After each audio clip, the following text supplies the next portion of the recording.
সকাল বন্ধুরা, কে কেমন আছো এই বৃষ্টি বাদলে?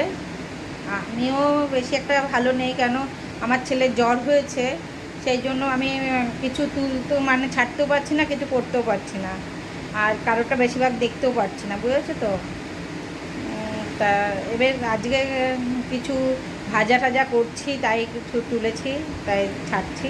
দেখো, আর কে কে কোনটা ভালোবাসো ভাজা কমেন্ট করে বলো। সবাই ভালো থেকো, টাটা। আজকে কী কী ভাজা আছে প্রথমে দেখাচ্ছি। উচ্ছে, হ্যাঁ, তারপর ভাজা, কুমড়ো ভাজা, বেগুন ভাজা, দেখো লম্বা লম্বা বেগুন, তার ভিতরে এখন তো বর্ষাকাল, কয়েকটা পোকা আছে, বাদ দিয়ে করতে হয়েছে। বেগুন ভাজা, আর হচ্ছে আলু ভাজা, এদিকে হচ্ছে আলু দিয়ে কাঁকরোল দিয়ে ভাজা, ডাল হয়ে গেছে, আর সব ভাজা দেওয়া হচ্ছে।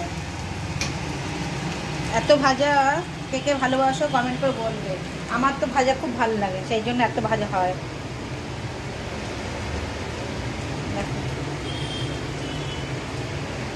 কে কোন ভাজাটা ভালোবাসো পছন্দ করো কমেন্ট করে বলবে। সবাই ভালো থেকো, টাটা। বলো তো এটা কি ভেজেছি? কাঁচা লঙ্কা দিয়ে হলুদ নুন দিয়ে একটু ভেজেছি। কি ভেজেছি বলো তো? খেতে হেবি দারুণ, ডালের সাথে ভালো লাগে। বলবে কমেন্ট করে কি ভেজেছি এটা।